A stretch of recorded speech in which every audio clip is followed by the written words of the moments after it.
नमो अरिहन्ताणं नमो सिद्धाणं नमो आयरीयाणं नमो उवज्झायाणं नमो लोये सव्वसागुणम् मङ्गलं भगवान् वीरो मङ्गलं गौतमो गणी मङ्गलं कुन्दकुन्दाद्यो जैन धर्मोस्तु मङ्गलम् सर्वमङ्गलमाङ्गल्यं सर्वकल्याणकारकं प्रधानं सर्वधर्माणां जैनं जयतु शासनम्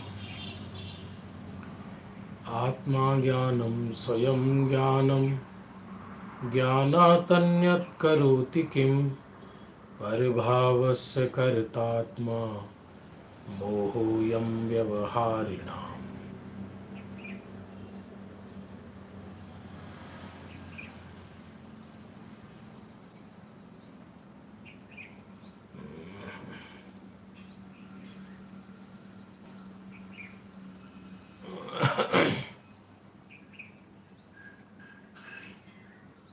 बंधु, प्रातःकाल के स्वाध्याय का समय हो चुका है और प्रातःकाल अद्भुत ग्रंथ द्रव दृष्टि प्रकाश स्वाध्याय में चल रहा है।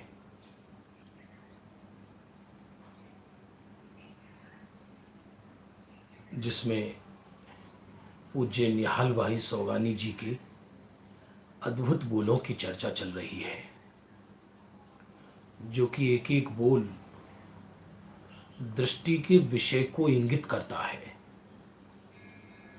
सत्य को समझाता है।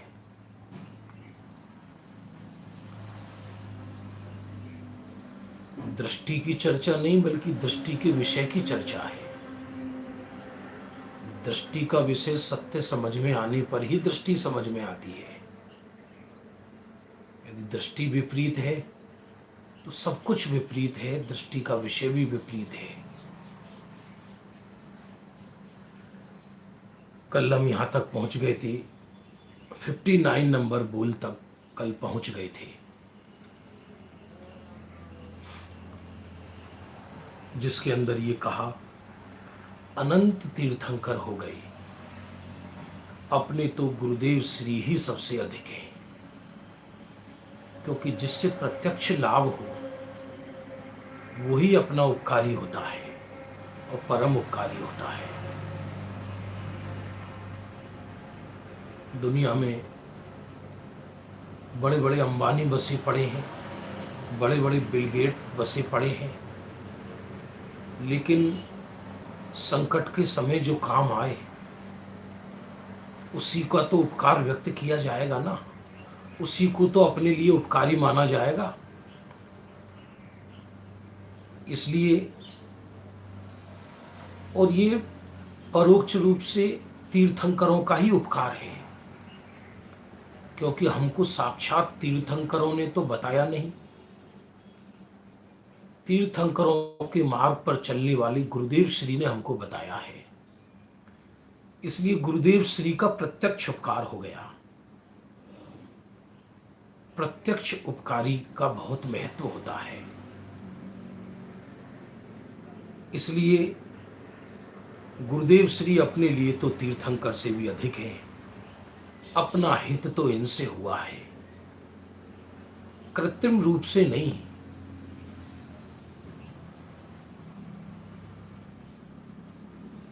केवल लोगों को दिखाने के लिए, बोलो या ना बोलो, जबरदस्ती नाम लेना वो भी कृत्रिमपना है।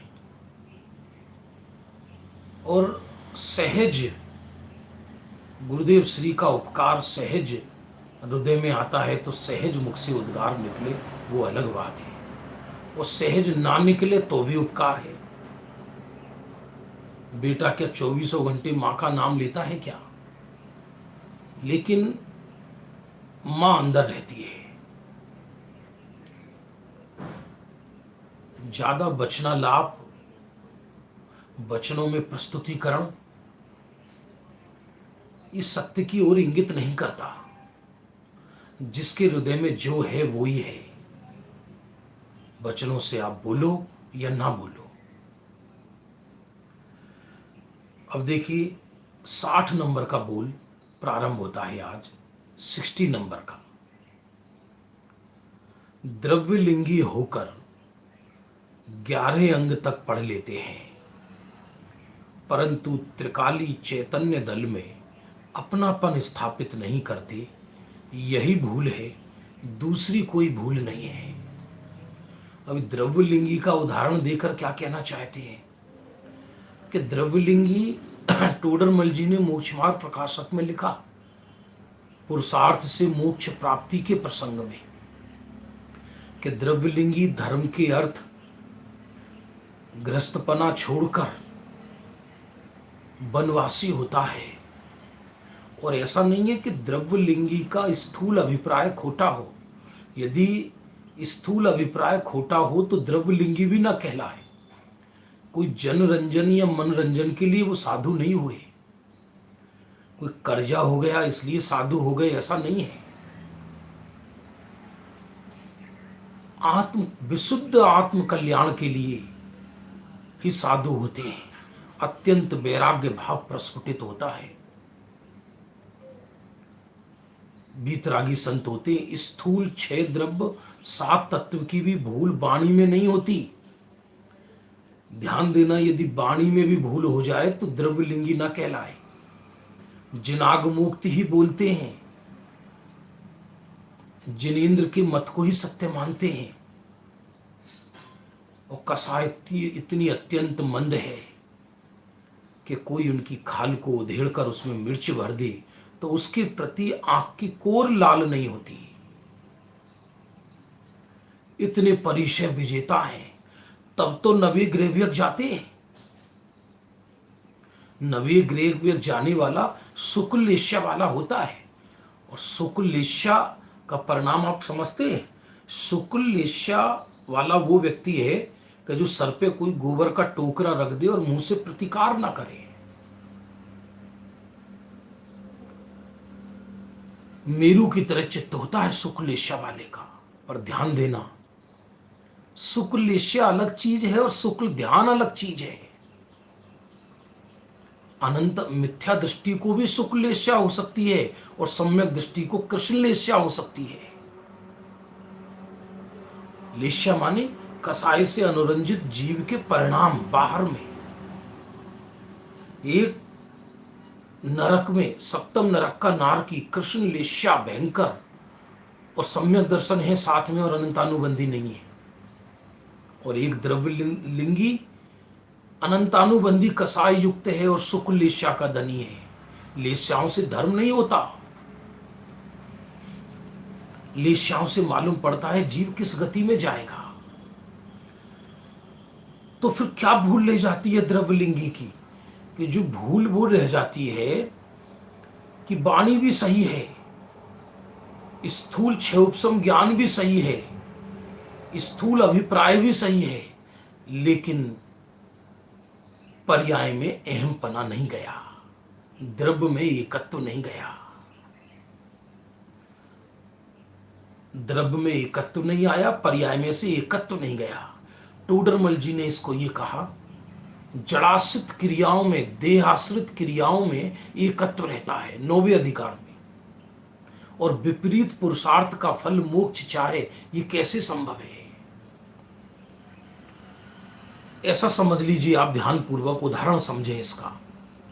जब जब द्रव्यलिंगी की चर्चा चलती है तब तब प्राय हमें ये गलती होने लगती है कि हम, ऐसा लगता है कि द्रव्यलिंगी को समझा रहे हो। अरे हमें समझाया जा रहा है। जब द्रव्यलिंगी का पर्याय में से एकत्व नहीं टूटा तो फिर हमारा क्या होगा?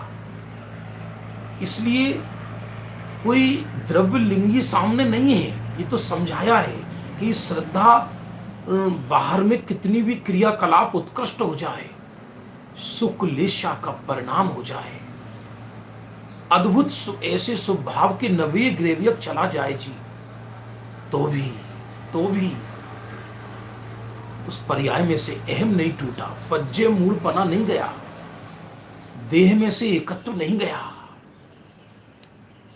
जैसे किसी मां का इकलौता बेटा खत्म हो जाए, समझना, और इस घटना को महीना 2 महीने हो गए, अब आदमी कब तक रोएगा? खाएगा भी, पिएगा भी, घर गृहस्थी के काम भी करती है, और लोगों को लगता है कि जैसे अब नॉर्मल हो गई, लेकिन सारी जिंदगी उसके चित्त में रहता है वो बच्चा। और कोई उस माँ को ये कहे कि हम तुमको गोली मार देंगे, तुम अपने हृदय में से उस बच्चे को निकालो, तो करोड़ों कोशिश कर ले, बाहर में ऐसा दिखाई दे, बच्चा भी सामने नहीं है, लेकिन अंतरंग में प्रेम नहीं जाता। क्या क्यों का प्रश्न नहीं है, ऐसा ही है। यदि प्रॉपर ज्ञानाभ्यास ना हो और त्रिकाली चैतन्य में अपनापन ना हो, तो किसी ना किसी में तो अपनापन हो ही हो ना। बोलने से क्या होता है? बोलना स्मृति का प्रतिनिधित्व करता है, आराधना का प्रतिनिधित्व नहीं करता। लिखना, बोलना, पढ़ना, पढ़ाना, ये सब स्मरण के चमत्कार हैं, अथवा 6 उपसम ज्ञान की नाट्य कलाएं हैं ये। इससे आराधना का संबंध नहीं है। ऐसा भी हो सकता है एक अक्षर बोलना ना आए और परम आराधक हो, और ऐसा भी हो सकता है कि उत्कृष्ट बोलने वाला हो और स्पर्श भी नहीं किया हो शुद्धात्मा को। लिखा है टोडरमल जी ने, किसी व्यक्ति की बात नहीं चल रही। टोडरमल जी ने मोक्ष मार्ग प्रकाशक में लिखा है, कदाचित कदाचित इसके उपदेश से दूसरे को सम्यक्त हो जाए, लेकिन उसको नहीं हुआ। जैसे कोई पुरुष स्त्री का स्वांग करे और उसके रूप को देखकर अन्य पुरुष काम कसाय से विह्वल हो जाएं, लेकिन उसको रंच मात्र फर्क नहीं है।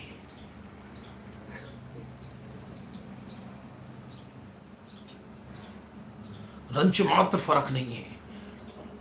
उसी तरह वो द्रव्यलिंगी को, मिथ्या दृष्टि को, अरे देहाश्रित क्रियाओं में एकत्व रहता है। तो टोडरमल जी के शब्दों में कहें तो सूक्ष्म मिथ्यात्व पड़ा रह जाता है। और जहर की एक बूंद हो या एक बोतल हो, पूरा का पूरा दूध ही जहर होता है। इस श्रद्धा में मिश्रितपना नहीं होता। कर्णन योग में कहा जाता है, कर्णन योग की विवक्षा अलग है, कर्णन योग में मिश्र श्रद्धा भी होती है, लेकिन अध्यात्म में 100 लीटर दूध में एक बूंद जहर का डाल दिया जाए और ये कहा जाए आधा दूध शुद्ध है और आधा अशुद्ध है, ये चलेगा क्या? पूरा का पूरा ही अशुद्ध है। इसलिए मिथ्यात्व बैरी का अंश भी बुरा है।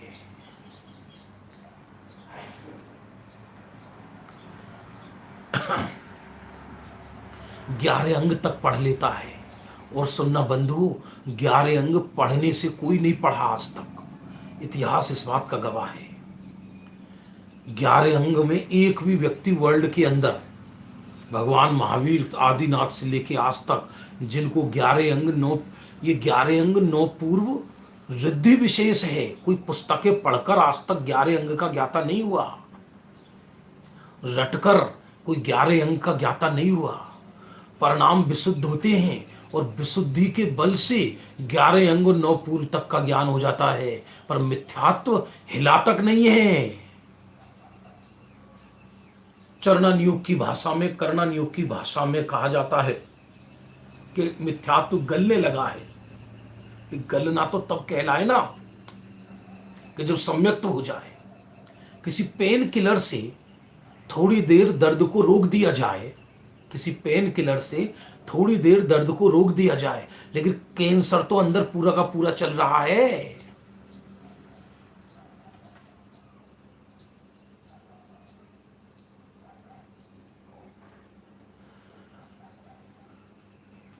प्रश्न आया, बहुत अच्छा। मेरे को शरीर में एकत्व है उसका ज्ञान तो होता होगा, यदि ये ज्ञान हो जाए तो एकत्व ही ना रहे। बोलेगा यही कि मेरा पर्याय मात्र में एकत्व नहीं है, मिथ्या दृष्टि भी यही बोलेगा। लेकिन कहो, जैसे अभी सुनो, हम तो अपने पर घटाते हैं। मान लीजिए यहां से अभी स्वाध्याय चल रहा है, भाषा वर्गणा अपने काल में अपने आप निकल रही है, और हमसे कोई पूछेगा कि सब आप बोल रहे हो, सब हम तो नहीं बोल रहे। योग्य काल में योग्य भाषा वर्गणा अपने आप शब्द रूप परिणमित हो रही है। उस समय, जिस समय ये कहा जाए कि मैं भाषा का करता नहीं, उसी समय अंदर प्रतीति में ये चलता है कि मैं बोल रहा हूं और मैं बोल सकता हूं। इसलिए बोलना ये छह उपसम ज्ञान का प्रतिनिधित्व है, आराधना का प्रतिनिधित्व नहीं है। और श्रद्धा ज्ञान चारित्र की सम्यक धारा ये आराधना का प्रतिनिधित्व है, इसलिए आराधना का द्योतक है। हम लोग कभी कभी ऐसे शिथिल हो जाते हैं कि ऐसे किसी द्रव्यलिंगी की चर्चा की तो हम दूसरों का विश्लेषण करने लग जाते हैं, दूसरों पर दोषारोपण करने लग जाते हैं, दूसरों को मिथ्यात्व का सर्टिफिकेट बांटने लग जाते हैं। भाई, उनका उदाहरण देकर अपनी श्रद्धा सम्यक कराने का अभिप्राय है श्री गुरु का, कि देखो, श्रद्धा जड़ासित क्रियाओं में एकत्व करने से नहीं सुधरती। अब इससे बड़ा शुभ परिणाम क्या होगा, नवी ग्रेवियक से ऊपर जाने से भी, तो भी श्रद्धा ने करवट भी नहीं ली।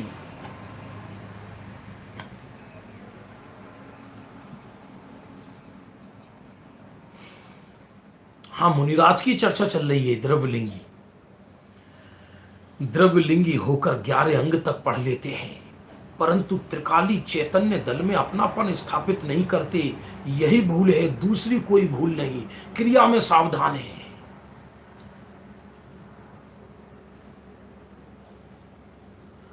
तत्वज्ञानी को पर्याय की भूल, तत्वज्ञानी को पर्याय में भूल है ही नहीं। पर्याय की अपूर्णता का ज्ञान है तत्वज्ञानी को। यदि पर्याय में भूल हो जाए तो तत्वज्ञानी कह रहे। हाँ, सम्यक तो सन्मुख जीव को धीरे धीरे धीरे धीरे द्रव्य की महिमा आने लगती है, और पर्याय की में से एकत्व टूटने लगता है।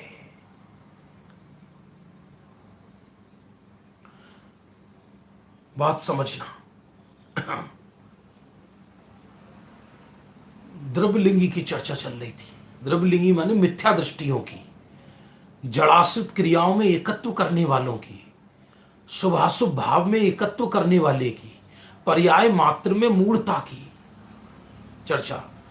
तो कभी कभी आपने देखा होगा, कई धर्मी सुबह सुबह एकदम 5 बजे नहा धो के ऐसे बैठ के सामायिक कर रहे हैं। अच्छी बात है, हमारे गुरुदेव भी सुबह प्रातः काल उठते थे। बात उस और लेकिन यदि दृष्टि इधर की नहीं है तो सब विपरीत है। वो जिसे अपन ज्ञान चेतना समझ रहे हैं, पुरुषार्थ समझ रहे हैं, अप्रमाद समझ रहे हैं, यदि पर्याय में अहम है तो मूर्छित है, मुर्दा। और जगत को ऐसा लगे कितना आराधक है, जबरदस्त, कितना आराधना करने वाला है। इस पेट की आग को बुझाने के लिए भी लोग जल्दी उठते हैं, इसमें क्या दम है। परिणामों का डाइवर्जन हो जाता है। कई लोग स्वास्थ्य सुधारने के लिए भी प्रातःकाल जल्दी उठते हैं, 4-5 बजे उठते हैं और सुबह टहलने जाते हैं। देह में मूर्छित हैं।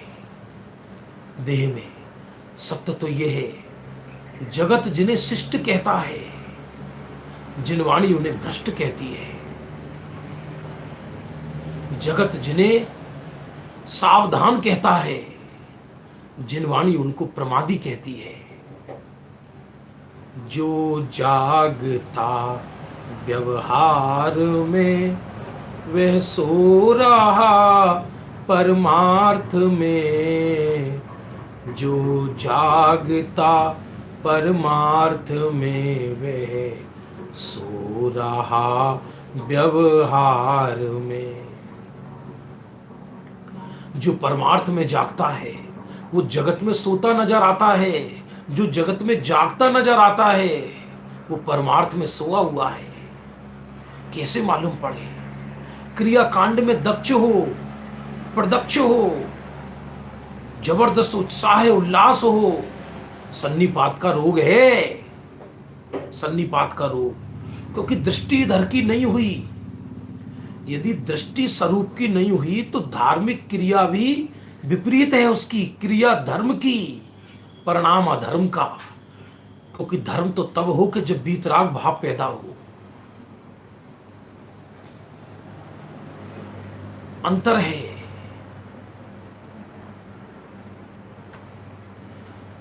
दिखाई देने में तो सरोवर का जल भी वैसा ही लगता है और मिट्टी के तेल का सरोवर भी वैसा ही लगता है देखने में। तो कोई मिट्टी के तेल में के कुएं में डूबकर स्नान करके बाहर निकले तो भी भीगा ही नजर आएगा, और कोई पानी में स्नान करके निकले तो भी भीगा ही नजर आएगा। लेकिन दोनों की प्रतीति में, परिणति में जमीन आसमान का अंतर है।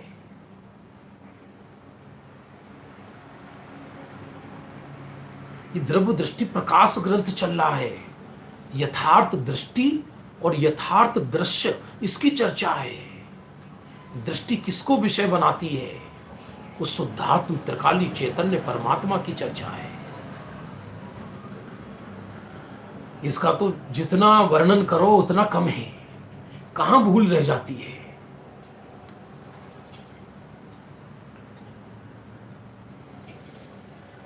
कभी कभी करोड़ों कोशिश कर ले व्यक्ति, लेकिन पर्याय के लक्ष्य से पर्याय की विपरीतता नहीं जाती। यथार्थ ज्ञान होती तो क्या द्रव्यलिंगी को यथार्थ ज्ञान नहीं होता? हो तो जाता है 6 उपसम ज्ञान में, लेकिन निर्धार नहीं होता। निर्धार नहीं होता और हो जाता है। इसका अर्थ क्या कि द्रव्यलिंगी को भी 11 अंग 9 पूर्व में उन्होंने ये थोड़ी पढ़ा, 11 अंग 9 पूर्व में उन्होंने यही पढ़ा है कि भगवान आत्मा पर और पर्याय मात्र से भिन्न शुद्धात्मा है। तो फिर क्या है? ज्ञान यथार्थ भी हो गया और निर्धार नहीं हुआ कि ऊपरी 6 उपसम ज्ञान में हो जाता है, लेकिन अंतरंग में यही मैं हूं, ऐसा पक्का निर्णय पूर्वक दृष्टि स्वरूप को विषय नहीं बनाती।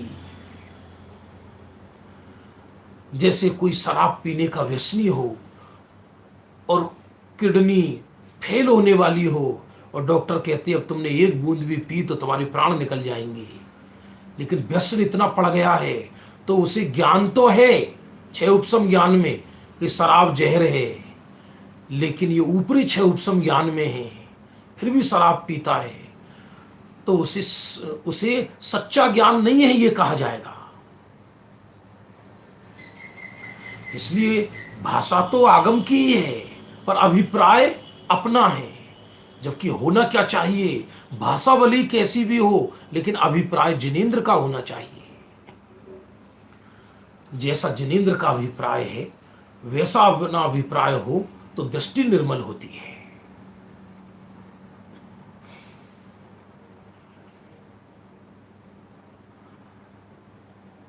देशभूषण कुलभूषण का नाम सुना होगा आपने। बचपन में ही राजा जब 8 वर्ष का बालक होता है तब शिक्षा के लिए गुरुकुलों में भेज देते हैं, तो दोनों को भेज दिया। कमला उनकी बहन का नाम था। 18 वर्ष के 20 वर्ष के पढ़कर रथ पर बैठकर आ रहे थे, सेनापति उनको ला रहे थे, पुरोहित। तो बहन महल के झरोकों से खड़ी होकर भाइयों का इंतजार कर रही थी, देख रही थी कि आज मेरे भाई आ रहे हैं। अब दूर महल ऊंचा था, इन दोनों की दृष्टि उस सुंदर कन्या पर गई, सुंदर कन्या पर गई और मन ही मन में यह अभिप्राय बना लिया कि इससे शादी मैं करूंगा, इससे विवाह मैं करूंगा। और अपना अभिप्राय एक दूसरे को बताया तो दोनों में झगड़ा हो गया कि नहीं, इससे विवाह तो मैं करूंगा, बोले नहीं, इससे विवाह मैं करूंगा। और दोनों में तलवारों से झगड़े होने लगे रथ रोककर। तब जो रथ लेकर आ रहा था पुरोहित, उसने कहा, हे कुमारो, विद्याभ्यास के पश्चात भी तुम्हारी बुद्धि को पिशाच ने ग्रसित किया है। तुम आपस में लड़ रहे हो, उस कन्या से तो पूछ लो कि वो किससे विवाह करेगी। बोले क्या मतलब, आप क्या कहना चाहते हो? कि मैं ये कहना चाहता हूं कि वो तुम दोनों में से किसी को भी नहीं बर सकती। बोले ऐसा हम में क्या कमी है? तो सुनो क्या कमी है, कि जिनको लेकर तुम लड़ रहे मर रहे हो वो तुम्हारी सगी बहन है। अब बताओ मुझे, उस बहन के प्रति ये सुनते ही एक समय भी राग रह सकता है क्या? एक समय भी आसक्ति रह सकती है क्या? एक समय भी विकृत परिणाम रह सकता है क्या? लज्जित हो गए, गर्दन नीची हो गई। बोले अब किस मुख से महल में प्रवेश करेंगे? वन में चले गए। और मान लो उन्हें यह पता नहीं पड़ता कि ये हमारी बहन है, तो करोड़ों कोशिश कर लो, राग नहीं छुड़ा सकते थे। ज्यादा उपदेश का मार्ग नहीं है। व्यक्ति उपदेश से कम, परिवेश से ज्यादा सुधरता है। यदि उपदेशों से जगत सुधर गया होता तो आज पूरा भूमंडल पर जैन होते। कसर कौन छोड़ रहा है उपदेश देने में? घर के एक मेंबर को जैन नहीं बना सकते भाई साहब। किसी एक व्यक्ति का परिणाम नहीं सुधार सकते। ये तो जब अंदर नाभि से ही व्यक्ति सुधरे और निमित्त अपेक्षा से सदगुरु का वचन यथार्थ ज्ञान हो जाए। वो यथार्थ ज्ञान भी स्वयं से होता है, जिसमें ऐसा लिखा निर्दयता से, चिदविलास में है या कासलीवाल जी के किसी ग्रंथ में है, जिनका गुरुदेव श्री जबरदस्त वर्णन करते थे कि ज्ञानी संधि भेद करता है, तो संधि भेद करते समय पर का अंश अपने अंदर नहीं रह जाए और अपना अंश पर में ना चला जाए। और निर्दयता से, जैसे एक डॉक्टर ऑपरेशन करता है और ऑपरेशन में वो सोचे कि अरे ये ज्यादा काट दिया तो ये खाल चली जाएगी और ये गड्ढा रह जाएगा, और ये नहीं, क्योंकि यदि जर्म्स रह गया फिर तो दोबारा रोग हो जाएगा। इसलिए पर्याय मात्र को जड़ मूल से उखाड़ फेंकता है। ये आज भी कई लोगों की समझ में नहीं आता। बहुत लोग मित्र पक्ष के कि साहब ऐसा लिखा कहाँ है ग्रंथों में? अरे पर्याय थोड़ी कहीं चली गई, पर्याय तो वही है, लेकिन अनित्य का एकत्व हो तो नित्य में एकत्व कैसे होगा? अनित्य तत्व तो स्वयं दृष्टि है। दृष्टि दृश्य के स्थान पर जाकर बैठ गई तो दर्शन कौन करेगा? मैं भी रानी तू भी रानी, फिर पानी कौन भरेगा? इसलिए दृष्टि तो स्वयं दर्शक है। यदि दृष्टि दृश्य के स्थान पर जाकर बैठ गई तो दर्शन कौन करेगा? इसलिए जहां पर्याय मात्र का अहम समाप्त हो जाता है, और अहम समाप्त होने से पहले ज्ञान में यथार्थ निर्णय और निर्धार, सर्वार सिद्धि ग्रंथ में पूज्य पाद स्वामी ने वर्णन किया इसका। तत्व का प्रथम होता है श्रवण, श्रवण, चिंतन मनन निदिध्यासन और निर्धार। चिंतन मनन, श्रवण, चिंतन मनन, निर्णय, यही है। फिर निर्धार, निर्धार होते ही श्रद्धा ज्ञान का अनुकरण करके स्वरूप में समा जाती है, तो ज्ञान सम्यक कहलाता है। तो द्रव्यलिंगी को क्या निर्धार नहीं हुआ कि ऊपरी ऊपर ऊपर निर्धार लगता है? अंतरंग में, अंतरंग में देहाश्रित क्रियाओं में एकत्व पड़ा रहता है। मैं हिल जाऊंगा पर उपसर्ग से नहीं डिगूंगा। क्यों? क्योंकि मुझे केवल ज्ञान करना है। दृष्टि ही विपरीत छे, ऊंधी छे, मतलब इसलिए नहीं हिलूंगा क्योंकि मुझे केवल ज्ञान करना है। और सत्य बात तो यह है, मैं अचल खूंटा हूं, मैं हिलता ही नहीं हूं, मैं देहाश्रित क्रियाओं को करता ही नहीं हूं। तो ये सोच कहां से आई कि मैं हिलूंगा ही नहीं?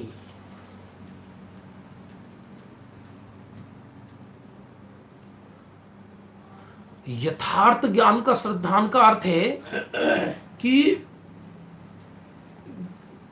जिनेन्द्र का अभिप्राय का निर्धार हो जाए पहले ज्ञान में, विकल्पात्मक ज्ञान में। जिनेन्द्र प्रभु का कहो या अनंत तीर्थंकरों का कहो या वस्तु स्वरूप का कहो, एक ही बात है।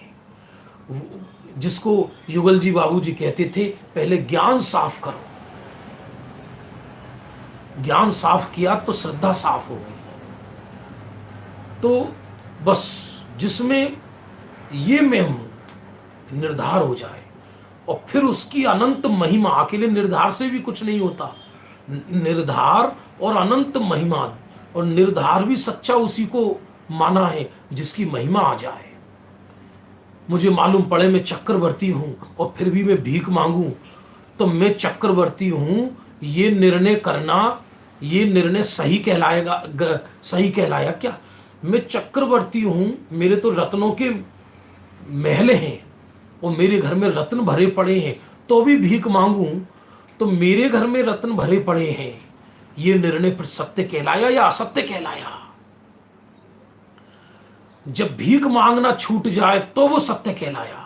इसलिए ज्ञान जब अपने में ही सर्वस्व खोज लेता है, अपने में माने त्रिकाली चैतन्य ही यही मैं हूं, ऐसा छह उपसम ज्ञान में निर्धार और अनंत महिमा आती है, तो श्रद्धा तत्काल ही उसका वर्ण कर लेती है, और ज्ञान भी सम्यक हो जाता है, चारित्र भी सम्यक हो जाता है, अनंत गुणों की पर्याय निर्मल होकर उस चैतन्य प्रभु को अर्घ चढ़ाती है।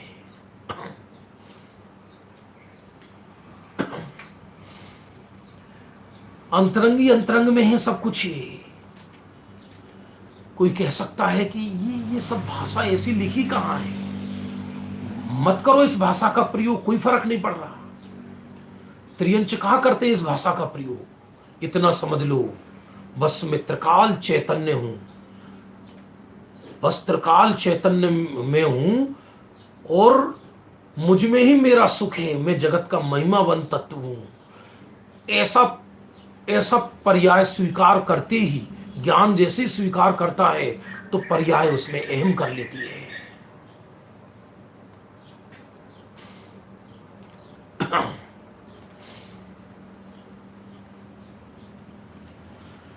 सत्य समझना भाई बहुत अद्भुत है, और वो द्रव्यलिंगी पर को नहीं होता।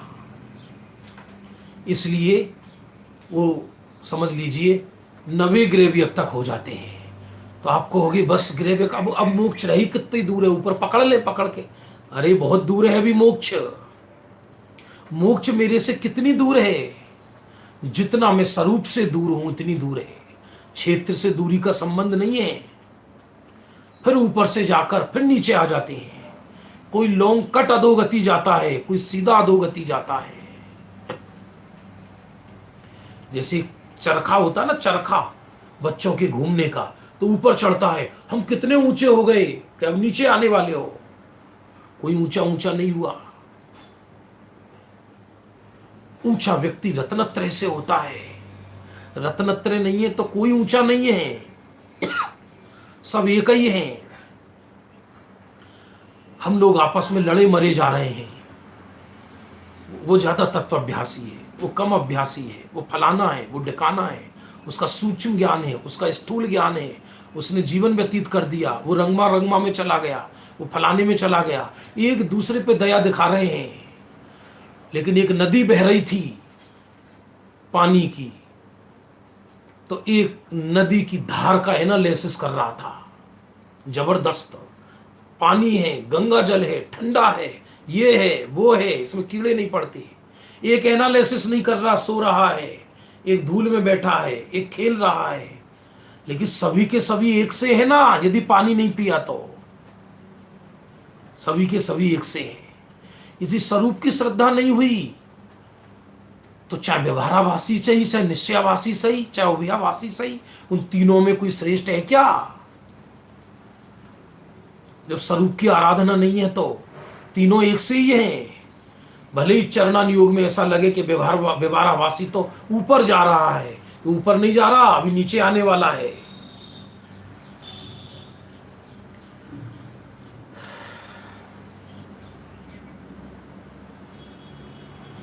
अब 61 नंबर का बोल ऐसा लगे, अतिरेक जैसा लगे, इसलिए हम पहले ही दिन कह चुके हैं कि ये द्रव्य दृष्टि प्रकाश ग्रंथ है।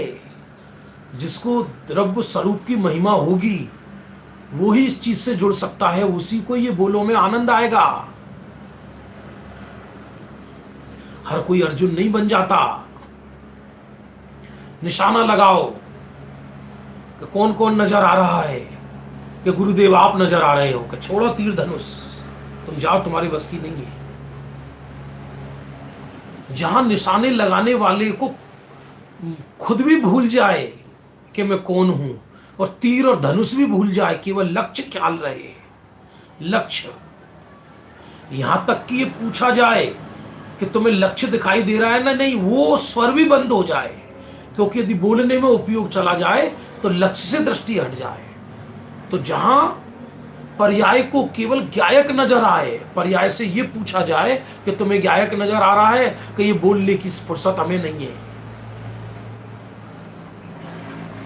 इसलिए जहां ध्यान ध्याता ध्येय को, न विकल्प बच भेद तहां, चिद्भाव कर्म चिदेश करता, चेतना क्रिया तहां, तीनों अभिन्न अखिन्न दशा, शुद्धोपयोग की निर्मल दशा।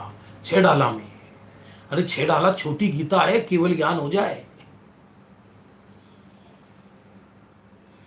लेकिन यथार्थ अर्थ समझे, गुरु को सर पे रख के अर्थ समझे तो। 6 डाला में ऐसी लाइनें हैं कि कभी कभी भ्रम खड़ा हो जाता है। अब निश्चय की परिभाषा 6 डाला में क्या लिखी, निश्चय और व्यवहार की। अब व्यवहार की परिभाषा क्या लिखी, अब व्यवहार कहिए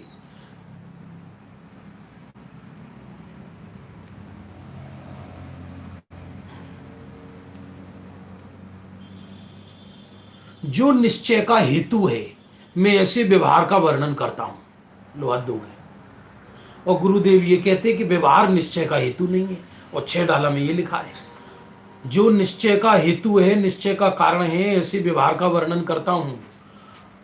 अब यदि गुरुदेव सर पर ना हो तो यही अर्थ कर दे, पर इसका सत्य अर्थ क्या है कि हेतु 2 तरह के होते हैं, एक ज्ञापक हेतु, एक उत्पादक हेतु। तो व्यवहार निश्चय का उत्पादक नहीं है, व्यवहार निश्चय का ज्ञापक है। भैया समझ में आ रहा है? जैसे धुआं अग्नि का उत्पादक नहीं है, धुआं अग्नि का ज्ञापक है। कुछ सहचर हेतु होते हैं, कुछ उत्पादक हेतु होते हैं, कुछ ज्ञापक हेतु होते हैं। तो व्यवहार निश्चय का सहचर या ज्ञापक हेतु है, उत्पादक हेतु नहीं है। ग्रंथ तो शब्द आचार्यों ने लिखे, पर उनका अर्थ, अभिप्राय, भावार्थ तो ज्ञानियों के चित्त में है। तभी तो वक्तुर अभिप्राय नया का, वक्ता के अभिप्राय को ने कहते हैं। वक्ता ने किस अभिप्राय से कौन सी चीज लिखी है, जब तक वो अभिप्राय श्रोता के ख्याल में ना आए तो कैसे सत्य समझ सकता है। देखिए 61 नंबर का बोल, पूज्य गुरुदेव श्री ने शास्त्र पढ़ते समय कहा है, वो भी गुरुदेव श्री ने कहा है, ये ऐसा सौगानी जी कह रहे हैं, जैसे व्यापार में बही के पन्ने फेरते हैं वैसे ही ये पन्ने हैं। सुनने में अटपटा लगे, व्यक्ति गर्म हो जाए, देखो धर्म का नाश कर रहे हैं। गर्म तो इसलिए नहीं हो सकते कि भैया हम तो हमारे यहाँ पर स्वाध्याय कर रहे हैं, हमने ये तो कहा नहीं कि आप हमसे जबरदस्ती जुड़ो। इसलिए यहां तो द्रव्य दृष्टि प्रकाश की चर्चा है स्वयं। अरे यदि ऐसा तक आया, भगवान की वाणी सुने और दृष्टि अंतर्मुख ना हो तो कर्णेंद्री का विषय है। पहले व्यापार में व्यस्त था, अब यहां व्यस्त हो गया तो कोई सिद्धांत का पक्षधर कहेगा नहीं, ये बात गलत है, वहां अशुभ भाव था, यहां शुभ भाव है। हाँ, घबराओ मत, ये बात कहने वाले को भी पता है, सुनने वाले को भी पता है, ये वाली बात सुनाने वाले को भी पता है।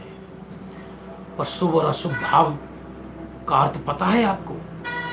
जहां कम दुख हो वो शुभ भाव, जहां ज्यादा दुख हो वो अशुभ भाव। दुख का कम और अधिक है, दुख का अभाव नहीं हुआ है।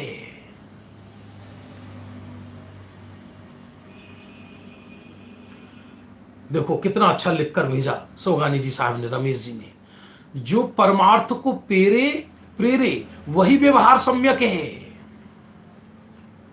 जब परमार्थ की प्रेरणा ना हो वो व्यवहार भी सम्यक कहां कहलाया। वो 24 घंटा क्रिया कांड पे ही दृष्टि रहे, 24 घंटे इतना व्यस्त है कि इधर आ ही नहीं पाता। हर व्यक्ति ने अपने व्यस्त होने की लिस्ट बना रखी है, तो मूल तत्व ज्ञान से वंचित रह जाता है। और उसको ऐसा लगता है कि अरे मेरी क्रिया छूट गई तो, ये मेरी क्रिया छूट गई तो, ये मेरी क्रिया छूट गई तो कांच के खट्टे इकट्ठा करता पड़ेगा, रत्न दीप में जाकर भी कांच भरकर लेकर आएगा।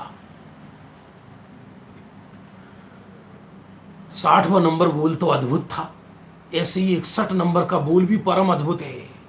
पूज्य गुरुदेव श्री ने शास्त्र पढ़ाते समय कहा कि जैसे व्यापार में बही के पन्ने फेरते हैं वैसे ये पन्ने हैं, कोई फर्क नहीं, यदि इधर की दृष्टि नहीं तो दोनों समान हैं। जैसे शराबी हो ना, तो शराबी कभी कभी अच्छी बातें भी करने लगता है, तो भी शराबी तो शराबी है। 24 घंटे में व्यक्ति एक बार शराब पीता है तो भी 24 घंटे ही शराबी कहा जाता है।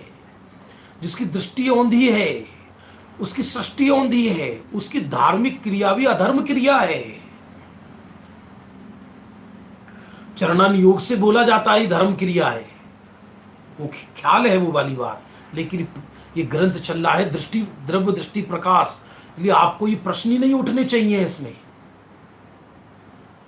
कोई सुपर राजधानी में या बुलेट ट्रेन में बैठे और बुलेट ट्रेन 500 की स्पीड से चल रही है, अब तेज स्पीड से किसी को उल्टी आने लगे और वो ये कहे गार्ड को कि सब गाड़ी को थोड़ी मंदी कराओ, हमें तो उल्टी आ रही है, कि तुम बैठे क्यों इसमें, मालूम नहीं थी बुलेट ट्रेन है, बैठे क्यों इसमें।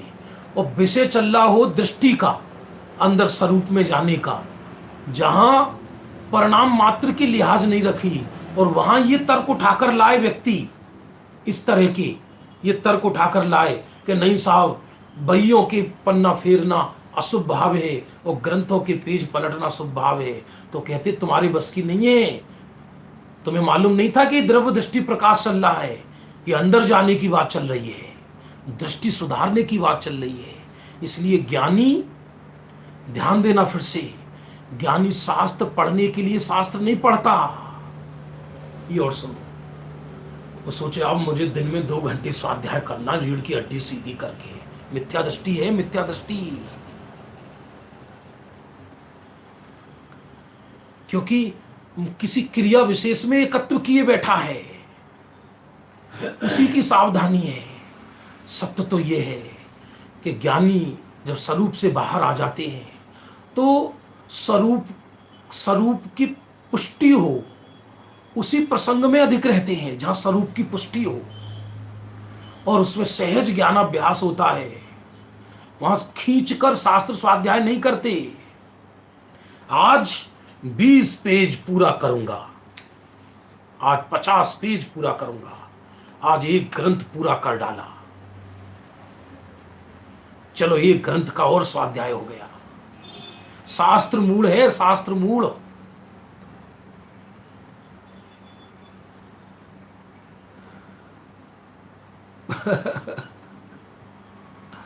टोन से मालूम पड़ता है दृष्टि स्वरूप सन्मुख है या क्रिया मूल है, टोन से मालूम पड़ता है।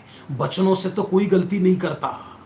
इस काल में गुरुदेव जिसके सर पर बैठे हैं, वचनों से वो कैसे गलती करेगा।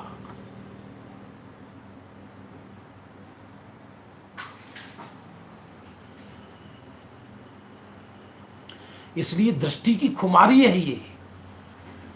दृष्टि की खुमारी में दृष्टि भी परद्रव्य हो जाती है, गायक के गीत रह जाते हैं। गुरुदेव श्री ने शास्त्र पढ़ते समय कहा है कि जैसे व्यापार में बही के पन्ने फेरते हैं, वैसे ही ये पन्ने हैं, कोई फर्क नहीं। यदि इधर की दृष्टि नहीं तो दोनों समान हैं। क्षुल्लक धर्मदास जी बहुत बड़े तपस्वी कहलाते थे अपने समय के। उन्होंने पूरी जिंदगी एक उपवास और एक पारणा की थी। और ये गुरुदेव के कुछ 2-4 साल पहले की ही चर्चा है। गुरुदेव के थोड़े से समकालीन और थोड़े से पूर्व की चर्चा है, थोड़े से पूर्व की। तो घूमते हुए जलगांव पहुंचे महाराष्ट्र में कहीं, वहाँ एक भट्टारक मिले और वो समय सार का अध्ययन करते थे। उन्होंने उनसे पूछा, जानने वाले को जानते हो क्या? बोले, ये क्या है जानने वाले को जानते हो? ये क्या है ये? बस स्वयं क्षुल्लक धर्मदास जी ने अपनी आत्मकथा लिखी है। मेरा आपसे निवेदन है, क्षुल्लक धर्मदास जी की आत्मकथा सब लोग जरूर उस पुस्तक में पढ़ें। स्वात्मानुभव चिंतन, मनन चिंतन।